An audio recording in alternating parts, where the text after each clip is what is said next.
Branham, et donc la 6e qui parlait de la femme. Tout de suite, Marina Lutangu, l'actualité. Dans l'actualité, on parle d'une Nzobi aussi. Et de chez Fridiaz, dans l'actualité, on parle d'une Nzobi et c'est avec le maître Ramane Kinda qui vient d'être consacré, Vanda Kobe. Maître Ramane Kinda, qui sort fraîchement de Zanaga, sera avec nous dans un instant. Les rideaux de la 2e édition de la conférence sur le leader et son foyer, ouvert le 12 août dernier, sont tombés mercredi 14 août au siège de l'église La Vie en Jésus-Christ. Le débriefing dans un instant avec le pasteur Ange. Bienvenue à Luna. Quel lien y a-t-il entre l'Assomption de Marie, un événement catholique, et la fête de l'indépendance du Congo, toutes deux célébrées le 15 août de chaque année? Réponse à la question tout à l'heure avec nos reporters René Desimave et Karine Blanche-Kanda. Vous l'avez compris, c'est l'heure du journal des religions.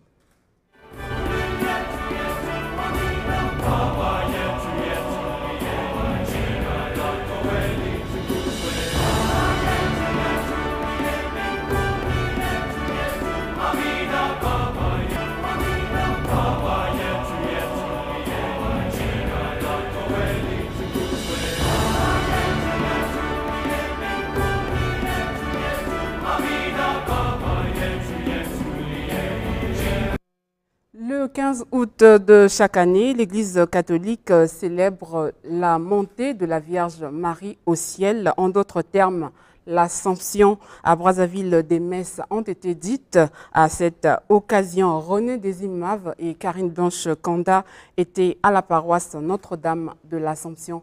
Voici leur note de reportage.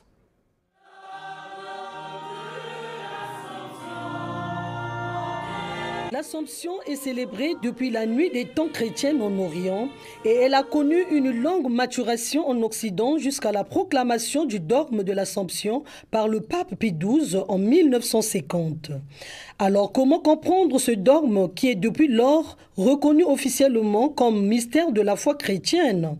Au cours de la célébration eucharistique du 15 août dernier, l'abbé Judel Divin Malanda Badila a édifié l'assistance à travers l'évangile selon saint Luc au chapitre 1, les versets 39 à 56. L'Assomption, c'est un dogme, c'est-à-dire c'est une vérité de foi que l'on ne trouve pas dans la Bible, mais dans la tradition de l'Église.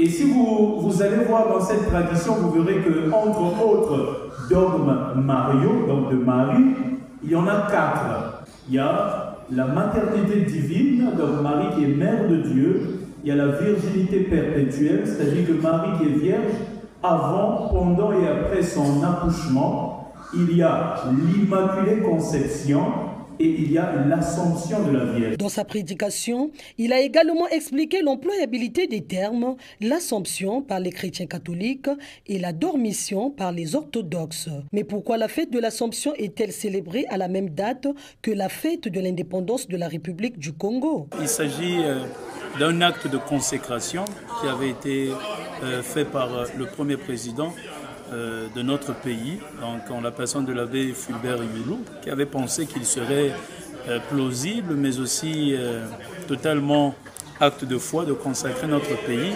à la Bienheureuse Vierge Marie. À cette occasion, les fidèles catholiques n'ont pas manqué des mots pour exprimer leurs sentiments en la dévotion mariale selon laquelle ils croient. Le clou de cette célébration a été marqué par la procession mariale. Retenez que cette célébration de l'Assomption de Marie, qui selon les catholiques marque également la consécration de la République du Congo auprès de la Vierge Marie, a été précédée par une procession mariale, un défilé des fidèles d'un lieu sacré à un autre. Témoin de l'événement, pour Studio 210, Karine Blanche-Kanda. Bonjour mes amis, j'espère que vous allez bien. C'est votre frère, le Père Minas, et La procession mariale est un cortège de fidèles chrétiens qui, dans l'accomplissement d'un acte de foi, défilent solennellement d'un lieu sacré à un autre, avec en tête une statue de la Vierge portée par les pèlerins. Cette procession existe depuis 1872 et c'est une réponse à l'invitation de Marie adressée à Bernadette Soubirous le mardi 2 mars 1858 à Lourdes en France. Au Congo, précisément à Brazzaville, cette procession est à sa deuxième édition. Il est recommandé liturgiquement de faire des processions avec la Vierge Marie pour manifester le triomphe de notre Mère du Ciel.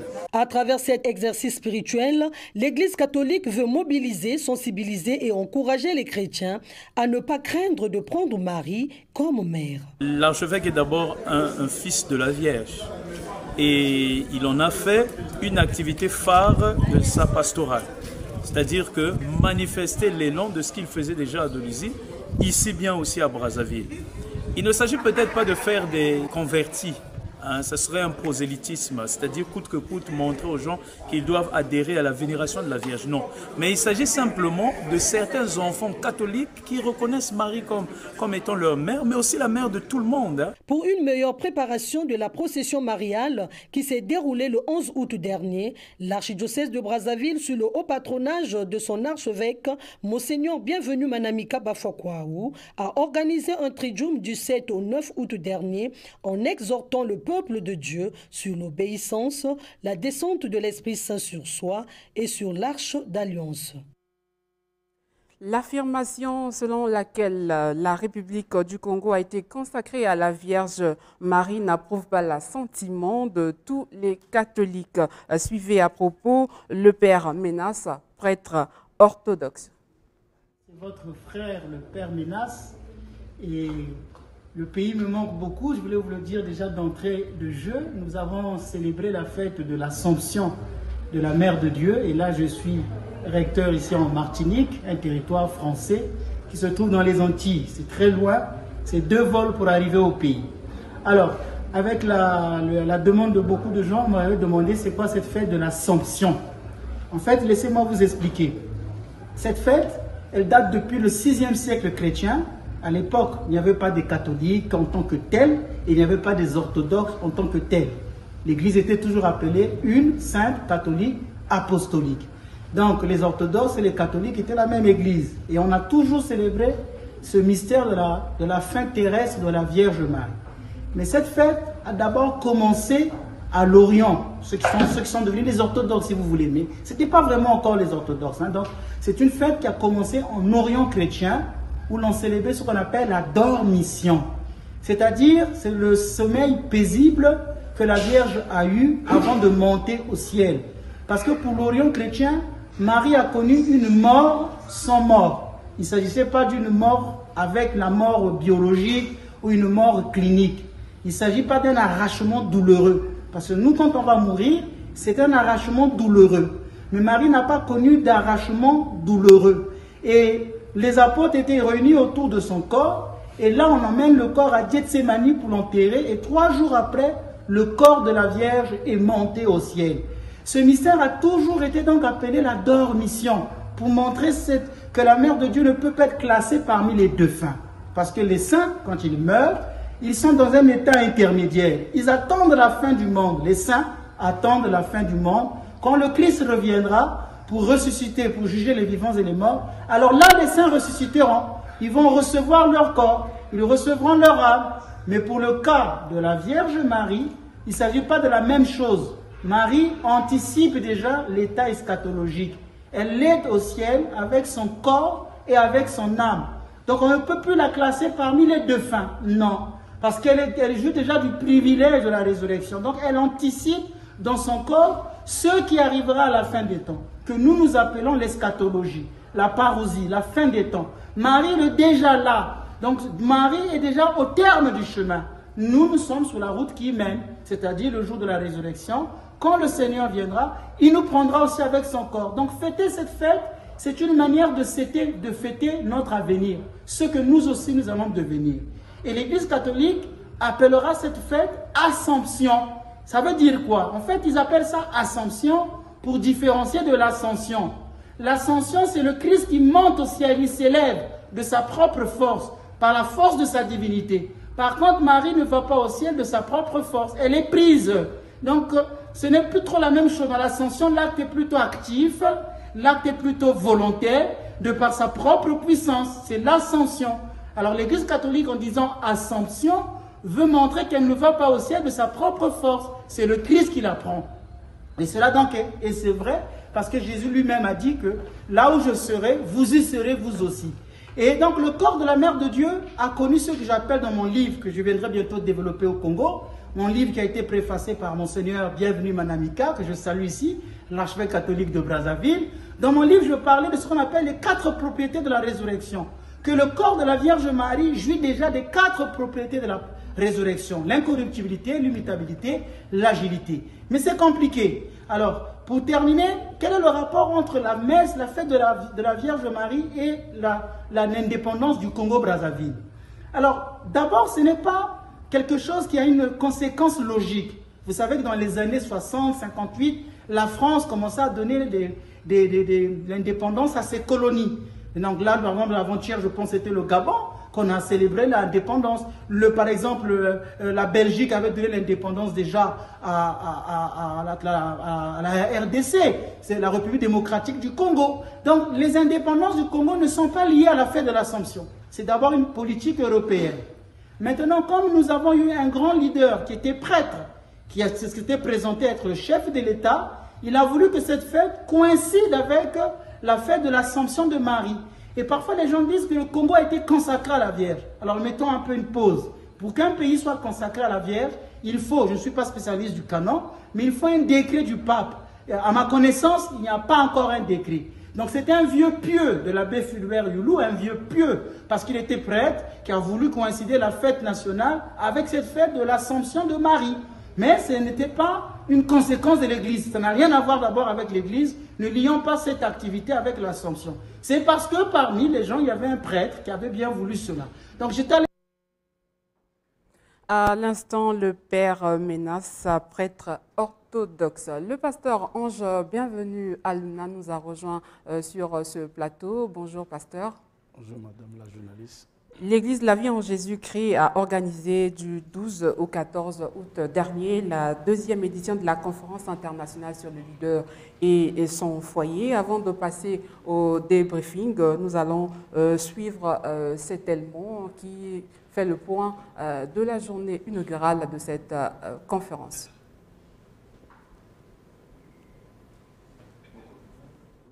Évidemment, pour y trouver des solutions. C'est la mission que s'est assignée l'Église de la vie en Jésus-Christ en organisant la conférence biblique sur le leader et son foyer. La 2e édition de cet événement démarrait lundi 12 août au siège de la dite Église par la conférence des leaders. Le leader et son foyer est une problématique qui interpelle tout le corps du Christ dans son rôle de modèle et d'éducateur dans la société. Cette réflexion sur le leader et son foyer nous renvoie non seulement à la notion du mariage, à la gestion du foyer et du ministère, mais surtout aux impacts, aux résultats de celle-ci dans la vie du leader. Pour la journée inaugurale, 2 orateurs se sont succédés sur la chaire. L'apôtre Franco Ndonga venu de la France et le pasteur David Mouyessou. Le véritable leader, c'est le terme développé par le premier orateur. Le second, quant à lui, est revenu sur les méfaits d'un foyer mal géré. Les méfaits, c'est très souvent l'incompréhension et le manque de savoir écouter l'autre. Lorsqu'on veut tout contrôler, on ne laisse pas le temps à la femme ni aux enfants de s'exprimer. Pour éviter, il faut passer le temps avec la famille. Ces exposés n'ont pas laissé indifférent l'assistance. Être leader, ce n'est pas le fait qu'on a une grande église ou quoi, mais c'est d'abord dans ta propre maison, dans ta propre famille. Parce qu'il arrive des moments où nous injectons parfois certaines choses qui ne ressemblent pas à ce que nous devrions être. Organiser un séminaire autour d'une seule personne, on ne le fait pas souvent. C'est très enrichissant pour aider l'homme de Dieu à pouvoir persévérer, non seulement, et à bien gérer son foyer. Il tient de signaler qu'en marge de cette conférence, des plénières seront organisées en mi-journée. La boucle sera bouclée par une conférence des femmes, des leaders. Alors, pasteur Ange, bienvenue à Luna. Comment vous vous sentez au sortir de cette conférence? Avez-vous le sentiment d'une mission réussie? Vraiment, au sortir de la conférence, je dirais que c'est une mission accomplie et la vision s'est accomplie. Parce que, vu les éminents serviteurs de Dieu qui sont passés, et nous sommes sortis avec beaucoup de leçons que nous avons retenues, beaucoup des orientations, parce que la Bible dit que mon peuple périt parce qu'il leur manque la connaissance. Donc, la conférence nous a fait enrichir de beaucoup des enseignements concernant nos foyers. Merci beaucoup. En marge de cette conférence, il y avait des plénières et Mon Désir, Ikando et Firiol Dekombi ont pris part à la dernière plénière du mercredi. Suivez. Du haut de la chair, le prophète Chris Ngokaon a énuméré les armes nécessaires pour gagner un combat spirituel. Le combat spirituel veut dire le combat des esprits. C'est un combat qui est dans le règne spirituel. Il y a plusieurs familles aujourd'hui qui sont dominées par les serpents, par les caïmans, par les crocodiles, par les lions, par des cobras. Ce message a été apprécié tant par les fidèles que par le visionnaire de l'église La Vie en Jésus-Christ, d'ailleurs père spirituel de l'orateur du jour. Si tu n'es pas dans la prière, tu ne peux pas réussir. Donc il faut être dans la prière, il faut beaucoup prier, vraiment, il faut beaucoup prier. Si tu ne pries pas beaucoup, tu ne peux pas réussir. Au temps de Jésus, il y avait des combats qui se déroulaient. Judas qui était là, il a même dit que l'un de vous c'est un démon. Donc Jésus n'avait pas seulement tout autour de lui des gens qui étaient de bonnes personnes, mais il avait aussi des gens qui étaient possédés, les gens qui avaient des réclamations. Donc il est en train d'expliquer ça. C'est une vérité. L'église ressemble à l'arche de Noé, où nous avons livré, nous avons le blé. C'est la semence du diable et le blé c'est la semence de Dieu. Il ne peut pas avoir un rendez-vous divin sans qu'il ait une adversité. Et cette adversité, c'est ce qui engendre le combat. À noter que près d'une dizaine de personnes ont reçu des prophéties. Pour le prophète Chris Ngokaon, cela constitue une délivrance. Voilà, notre reporter Mon Désir Ikando a également souligné que l'orateur du jour avait fait mention de deux dimensions de la prophétie. Elle parlait de la délivrance et de l'accomplissement. Alors, à quel moment une prophétie peut devenir une délivrance? Bon, une prophétie peut devenir une délivrance quand cette prophétie s'accomplit. Nous venons de suivre un élément que vous avez eu à faire le reportage. Quand le prophète Isaïe dit que la vierge sera enceinte. Donc, c'est comment une vierge peut être enceinte. Et au moment où que Marie va se retrouver enceinte du Saint-Esprit, l'accomplissement de cette prophétie, c'est toute une délivrance. Parce que sachez-le que dans une église ou bien lorsque on vous dit, bon, madame la journaliste, Dieu vous dit ceci. Lorsque la prophétie sort, c'est le combat qui s'élève. En même temps, quand la prophétie est libérée, sachez-le qu'il y a un combat qui se lance et pour son accomplissement, il y a un combat qui s'élève. Donc, lorsque la prophétie s'accomplit, alors c'est toute une délivrance et voilà un peu. La conférence des femmes des leaders, c'est la dernière activité organisée dans le cadre de la deuxième édition de la conférence sur le leader et son foyer. Et on peut parler en termes de nouveautés parce que lors de la précédente édition, il n'y avait pas de conférence dédiée aux femmes des leaders. Justement, il y a eu de la nouveauté parce que les femmes, lorsque Dieu nous donne les femmes, elles ont une mission très particulière. Et cette édition, nous avons pensé que nous devons répondre à une question selon laquelle quel est le rôle que ces femmes jouent à nos côtés. Parce que tout ce que Dieu crée est bon, mais a un but. Et c'était normal que les femmes qui accompagnent les leaders sachent quelle est leur mission, qu'est-ce que Dieu attend d'elles. Et c'est ce qui fait être enseigné. Et je crois que les mamans sont sorties de là. Parce que derrière, il y a derrière un homme qui brille, il y a une femme également qui doit faire un grand travail pour maintenir le leadership de cet homme-là. Et c'est ce que nous avons eu à développer.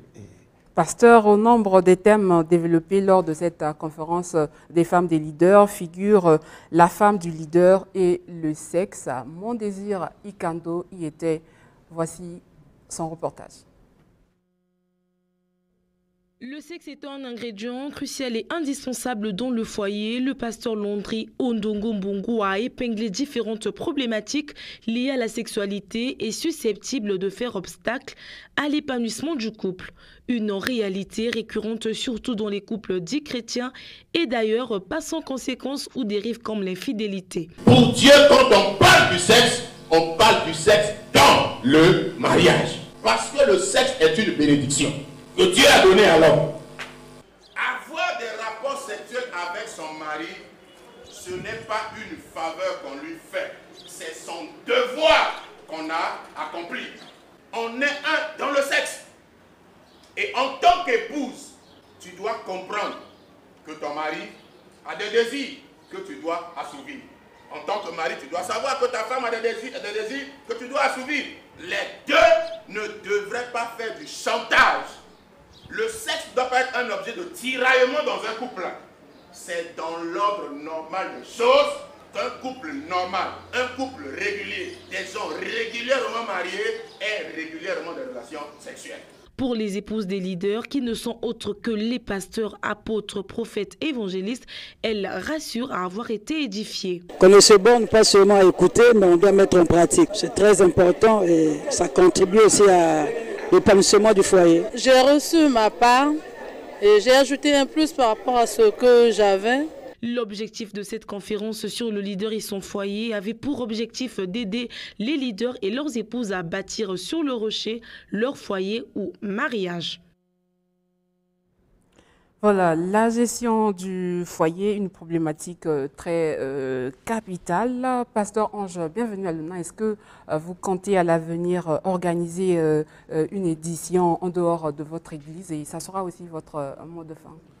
Merci. Si Dieu fait grâce, si le Seigneur nous accorde la grâce, la prochaine édition, ça peut être organisé en dehors de notre église parce que cette année, nous avons voulu organiser ça sur place parce que l'année 2023, il y a eu la pose de la première pierre de ce bâtiment en construction.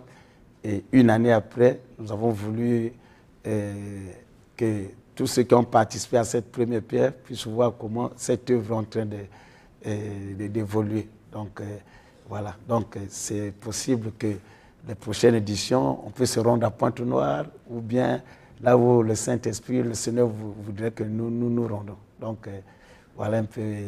Donc, que par la grâce de notre Seigneur, on a eu quand même des témoignages et ce que nous demandons à notre Seigneur, c'est nous prêter la main forte afin que la prochaine édition soit plus que ce que nous venons de vivre.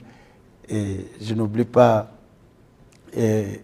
beaucoup de leaders, moi qui personnellement, nous avons compris nous avons tiré quelques leçons dans cette conférence lorsque par exemple on nous a parlé de Noé qui était un homme intègre, mais quelque part Noé était un faux leader parce qu'il a eu à maudire son fils. Or le leadership c'est transmettre le témoin et voilà. Et Abraham, nous avons Abraham qui était parmi un homme, le père de la foi, mais dans le leadership, il a eu à fausser quelques de ses pas. Et voilà. Merci. Des leçons aussi enrichissantes que nous avons bénéficiées. Merci. Donc, le rendez-vous est pris pour l'année prochaine. Le rendez-vous est pris pour l'année prochaine si Jésus-Christ ne revient pas. Voilà. Est-ce que vous pouvez rappeler, si possible, le siège de l'Église ou encore vos coordonnées téléphoniques? Oui, je suis au 00242 06 663 71 52 00242 06 663 71 52 et l'église se trouve dans le quartier appelé communément Général Adwa, 8 rue Boniala. Et vous serez les bienvenus d'assister à notre culte d'action de grâce de ce matin. Nous allons voir seulement une seule réunion. Alors que Dieu vous bénisse. On se retrouve tout à l'heure si le Seigneur le veut. Merci beaucoup, Pasteur Ange. Bienvenue à Luna. Dans la suite, nous recevons un autre homme d'église et c'est le pasteur Thierry Mayunga du centre évangélique Métanoïa. Avec lui, nous allons parler du souper. Bonjour, pasteur Thierry. Je l'ai dit tantôt qu'avec vous, nous parlons du souper. Le souper, par définition, désigne le repas du soir. Et comme texte de base, vous nous avez proposé Jean 12, 1, 8, qui parle du dernier repas de Jésus avec ses disciples avant son arrestation. S'il faut interpréter le souper de Jésus, est-ce qu'on peut dire qu'il fait référence à la fin de sa mission ? Je dirais un oui et j'argumenterai cela par déjà, lorsque nous lisons la Bible, il y a quelque chose que nous devrions comprendre, c'est que Dieu a une volonté, Dieu a des désirs. Lorsqu'un jour les disciples sont venus voir Jésus, ils l'ont dit, Seigneur, Jean-Baptiste a montré à ses disciples comment il fallait prier et toi, enseigne-nous comment prier. Jésus leur a dit, lorsque vous priez, dites, notre Père qui es aux cieux, que ton nom soit sanctifié, que ton règne vienne. Et nous remarquons que toutes les recommandations du Seigneur sont au subjonctif. Et par définition, le subjonctif, c'est un ton qui exprime la volonté et le désir. Donc par là, nous voyons bien que Dieu a des désirs, Dieu a une volonté. Et donc, en se basant sur ce texte, quelle est donc la volonté de Dieu ou encore son désir? La volonté de Dieu est que tous les hommes soient sauvés, parviennent à la connaissance de la vérité. Pourquoi le thème souper? C'est tout simplement le souper a la particularité d'être un repas qui se prend en fin de journée. Ça veut dire non seulement le souper annonce la fin d'une journée, mais ça annonce le début d'un autre jour. Donc, dans le début de ce jour, c'est ce que nous appelons le jour du Seigneur, que tout chrétien attend normalement dans la ferveur. Voilà pourquoi nous avons pris ce souper et tiré dans le texte de Jean, chapitre 12, des versets 1 à 8.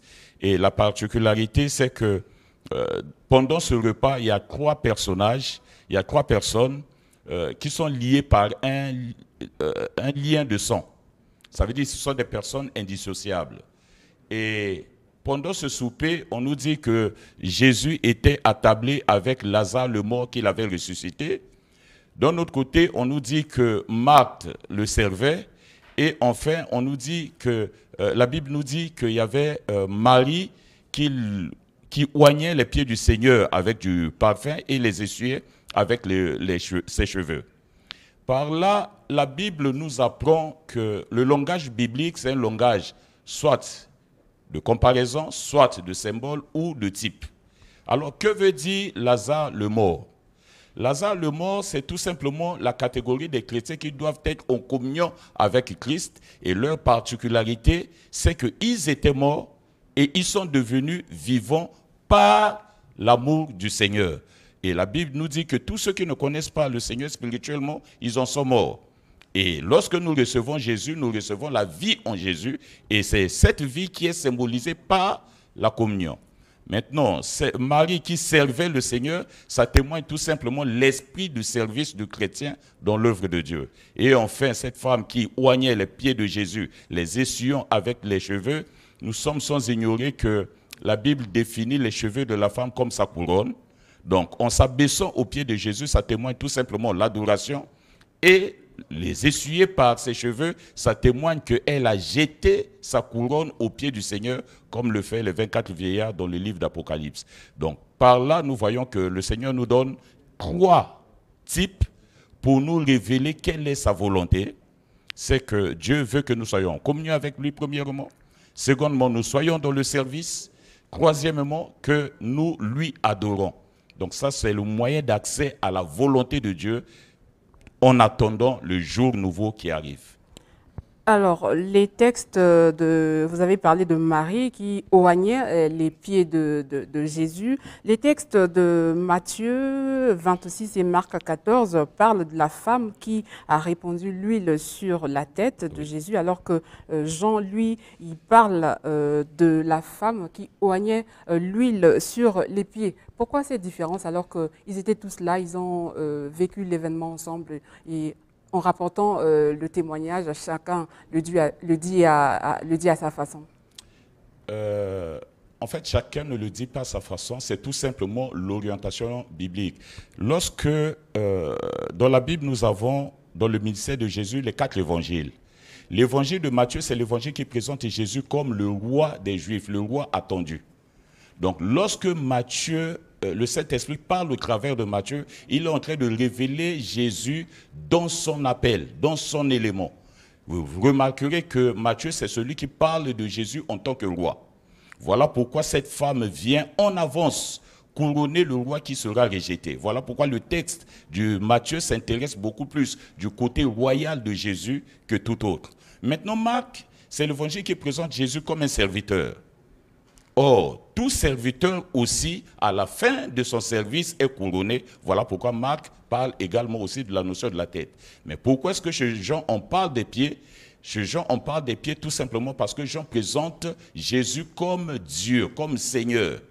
Voilà pourquoi devant tout Seigneur, tout disciple doit se prosterner en adoration devant Dieu. Voilà pourquoi la Bible parle de cela. Mais il n'y a pas de différence parce que lorsque nous prenons le psaume 103, la Bible dit que il est doux au frais et de demeurer ensemble, c'est comme l'huile versée sur la tête d'Aaron qui coule sur sa barbe jusqu'au pan de ses manteaux. Donc on peut, par ce texte, dire que lorsque cette femme a oint Jésus, cette huile, ce parfum a coulé le long de son corps jusqu'à ses pieds. Et chaque évangile nous présente la signification de cette onction suivant les différents niveaux de son corps. Alors, vous avez organisé des journées de croisade, c'était sur la seconde venue de Jésus-Christ. S'il faut faire un bilan sur cet événement, qu'est-ce qu'on peut retenir? Le bilan de notre côté, ça a été à la gloire de Dieu. Pourquoi? Parce que lorsqu'on est fidèle à ce que le Seigneur nous demande, on ne peut que lui rendre grâce. On a eu des nouvelles âmes qui se sont données au Seigneur par le biais de ce séminaire. Et nous gardons toujours ce message du temps de la fin. Pourquoi? Parce que nous sommes à l'attente d'un grand événement et il faudrait que le peuple de Dieu soit sensibilisé sur ce que le Seigneur est en train d'accomplir. Donc voilà pourquoi mon intervention, c'est toujours dans le sens de l'attente du Seigneur. Dans quelles conditions nous devrions le faire? D'où mes différents passages sur votre plateau. Voilà un dernier message certainement, toujours en ce qui concerne l'attente de la venue de Jésus. Merci, je glorifie le Seigneur, je ne cesserai de le glorifier de ce que il donnera toujours à ses serviteurs dans différentes églises de ne cesser de proclamer ce message parce que Jésus arrive et nous devrions nous préparer à ce que nous ne soyons pas surpris.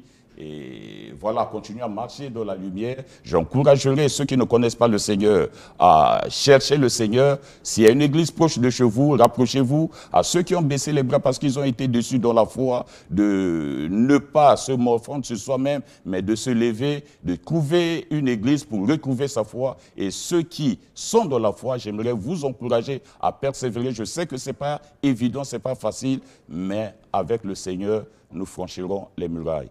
Donc voilà, que bien-aimé, le Seigneur vous bénisse sur ce message. Gardez en mémoire que notre Seigneur arrive et préparons-nous à l'accueillir dans la joie. Seulement, il faut signaler que cette attente-là, c'est depuis un moment qu'on annonce le retour. Préparez-vous, préparez-vous, mais... C'est pareil, c'est pareil. La Bible nous dit qu'un jour chez Dieu, c'est 1000 ans, de manière symbolique, un jour sur la terre. Je préfère attendre. Si c'est faux, je n'aurai rien perdu. Mais si c'est vrai, et que celui qui ne s'était pas préparé, alors il aura à verser toutes les larmes de ses yeux. Et attendons, lorsque nous lisons la Bible, l'apôtre Paul nous parle, c'est comme si la fin arrivait de son vivant. Merci beaucoup, pasteur Thierry Mayunga, du centre évangélique Metanoia. Dans la suite de ce journal, Nous allons recevoir un maître spirituel. Il s'agit de maître Rama Nekinda, guide de l'ordre traditionnel Kamite. Je le disais qu'il venait d'être consacré Vanda Kobe. La cérémonie relative s'est déroulée le 16 août dernier à Zanaga et maître Rama Nekinda rentre fraîchement de Zanaga. Bonjour maître Rama. Bonjour Marina et Mbote Abenius. Prenez le micro, maître Rama. Bonjour Marina, Mbote Abenius. Et selon vous, Vanda Kobe, c'est le technicien supérieur du Nzobi. Et de quoi il s'agit concrètement ou encore quel est son rôle? Maton Domingue, merci Marina. Le Nzobi étant une spiritualité, le Nzobi étant une tradition strictement initiatique, il y a donc des initiations au Nzobi. Et là, comme vous avez su bien l'annoncer, je viens donc de recevoir une autre initiation et je suis donc élevé au rang de Vandi Ankobe ou encore Vandankobe. On peut dire Vandi Ankobe. Vandi Ankobe voudrait dire le Vandi du Kobe. En langue Ombamba, en langue Mbéré, parce qu'il faut rappeler pour la connaissance de tout le monde que le Mbéré n'est autre que l'Ombamba. Donc même tous ceux qui se disent Mbéré sont des Ombamba, ressortissant du Haut-Ogooué, ressortissant du Haut-Ogooué. Voilà. D'Okonza, d'Otala, certains ont immigré dans la cuvette ouest, on les appelle les Mbeti. Et leurs frères sont restés au sud-ouest de la République du Congo qu'on appelle les Mbamba ou les Ombamba. C'est donc le même peuple. Et donc, Vandi en Ombamba, c'est le sachant des plantes, le technicien des plantes. Vandi, il connaît les plantes de la forêt et en l'occurrence les plantes mystiques, les plantes qui guérissent, les plantes mystiques, les plantes qui guérissent, thérapeutiques, et les plantes du Nzobi, j'aime bien dire les plantes du Nzobi, parce que toutes les plantes ne sont pas les plantes du Nzobi. Et les feuilles de la tomate ou du tomatier ne sont pas celles du Nzobi. Par contre, il y a des plantes du Nzobi. Et c'est le Vandi qui connaît ces plantes. Donc quand le Nzobi a puni quelqu'un pour avoir transgressé les principes, eh bien, le Ngang Kobe donc, demande au Vandi d'aller chercher les plantes pour guérir la personne qui a été frappée par le Nzobi pour avoir transgressé les lois. Ça, c'est le Vandi. Et donc, au-dessus du Vandi, il y a le Vandi Ankobe. Donc là, je suis Vandi Ankobe. Donc, il y a une différence entre Vandi et Vandi Ankobe.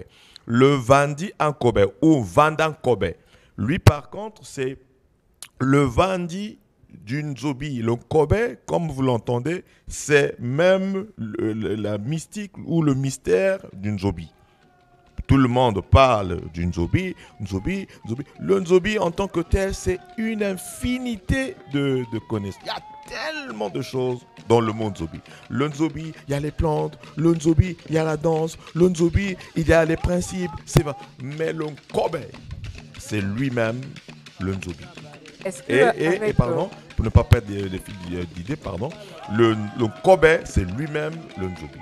Et ne peut approcher ou toucher ou travailler avec le Kobe, donc lui-même l'essence du Nzobi, que le Ngang Kobe, le plus haut gradé, ou le Vandi Ankobe, donc le Vandi Ankobe. Voilà, le Vandi Ankobe, c'est ce technicien supérieur, ce technicien supérieur du Nzobi qui connaît comment il doit travailler avec le Kobe. Et ça, c'est des secrets que nous ne pouvons pas exposer à la télévision, mais je cherche même les mots ici pour pouvoir expliquer. Donc vous êtes, en d'autres termes, le collaborateur immédiat du Ngang Kobe. Exactement. Donc après le Ngang Kobe, c'est le Vandi Ankobe. Vous aspirez aussi de devenir... mais bien sûr. Bien sûr, dans l'armée, quand vous rentrez, vous êtes caporal, vous devez monter caporal, chef, vous devez monter les grades jusqu'à devenir colonel, jusqu'à devenir général. Donc, dans le Nzobi, je suis colonel. dans le Nzobi, je suis colonel, et le Ngan Kobe, c'est le général. Nous avons les images de Zanaga. Si la régie nous le permet, nous allons suivre ces images. Chers parents, chers invités, nous avons reçu Maître Rama à Zanaga, au quartier Djueli, au temple du quartier Djueli. Maître Rama est venu à Zanaga ajouter une étoile de plus à la pratique du Nzobi. Maître Rama, à partir de ce jour, devient Mvandian Kobe. Toutes nos félicitations.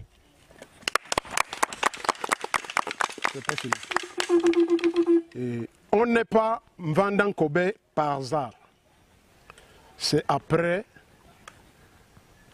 des séances et au sortir de là, avec brio, il a réussi à toutes les épreuves. Une fois de plus, félicitations.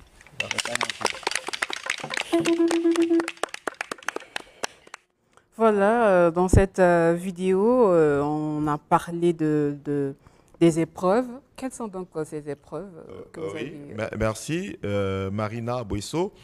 Le Nzobi est une spiritualité hautement initiatique. On ne fait pas n'importe quoi. La rigueur est de taille, la morale de taille, le bon comportement qu'on appelle le Kimuntu. Il faut avoir développé un Kimuntu. Le Kimuntu, c'est la sagesse, c'est l'humilité, c'est l'amour, c'est la bienveillance. Quand on dit en Kikongo, Ngekelena Kimuntu, c'est-à-dire que tu es bienveillant ou tu es bienveillante si vous êtes une femme. Donc, bref, le Nzobi, les étapes, il y a la conduite. Je suis initié du Nzobi depuis plusieurs années. Le Nzobi ne m'a jamais frappé. Vous n'avez jamais entendu que Maître Ramé est malade, là on l'a emmené vite à Zanaga, là-bas, il doit aller se confesser parce qu'il a pris la femme d'autrui, il a volé l'argent d'autrui, il a estorqué de l'argent, ou il s'est dédoublé pour aller ensorceler les gens et autres. Donc, toutes ces étapes, il faut que les maîtres spirituels du Nzobi vous observent. Depuis qu'il est Nzobiste, il n'y a pas de plainte. Depuis qu'il est Nzobiste, parce que dans le Nzobi, nous sommes, comme on le dit chez les chrétiens, nous sommes des saints. Et dans la sainteté du Nzobi, il est hors de question de transgresser les lois. Les lois, excusez-moi. Alors qu'ailleurs, bon, tu peux être dans une confrérie, ngeme se dédoubler, ngeme kwen lok babantienge, ngeme vutuka, et puis ngeme baka la Bible, ngeme ko prêcher kienge. Mais pas dans le Nzobi. Dans d'autres confréries, bon, ngelen sacrifier baba na pour que ngeme vana bimwam, mais pas dans le Nzobi. Si vous transgressez les lois, est-ce qu'on va vous rétrograder? Non, non, non. Voilà ce qui est bien dans le Nzobi. On ne te rétrograde pas, mais tu te punis, tu te fais punir par le Nzobi. Voilà. Il faut que tu ailles voir le Ngan Kobe, il faut que tu confesses ce que tu as fait. Mais il y a des transgressions où même le Ngan Kobe et le collège des maîtres, ils vont dire, là, tu allais au-delà des transgressions, telles que le crime.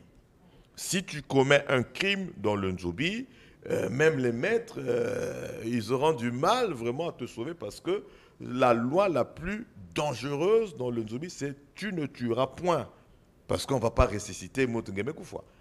La cérémonie de votre... Mais s'il y a des petites transgressions, si tu as volé, tu tombes malade et si tu ne confesses pas, tu meurs. Tu as pris la femme d'autrui, tu tombes malade. Si tu ne confesses pas ce péché, tu meurs. Tu t'es dédoublé la nuit pour aller ensorceler les gens, tu deviens un tchor, comme on dit, le Nzobi te punit. La cérémonie de votre consécration, je le disais, s'est déroulée à Zanaga et ça a eu lieu précisément au foyer. Comment Oui, les initiations. Vous ne pouvez pas parler du Nzobi Marina Boisso si vous ne rentrez pas dans le foyer. Nous avons d'autres images pendant que Maître Rama parle, on peut aussi suivre les images. C'est un peu comme un musulman qui ne va jamais à la mosquée. Voilà. Les autres, ils sont à 5 heures. Je fus musulman, jadis. Je fus théosophe. Je fus musulman. Je fus grand chrétien, né dans le christianisme. Jadis.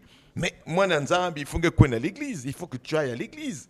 Voilà. Et le musulman, je me rappelle, 5 heures, il fallait que nous allions aller à la mosquée.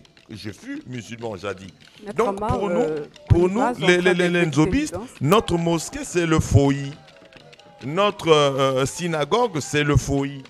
Et si tu es nzobiste, il faut que tu ailles au foyer. Il faut que tu ailles parler au nzobi au foyer. Il faut que tu ailles parler au nzobi au foyer.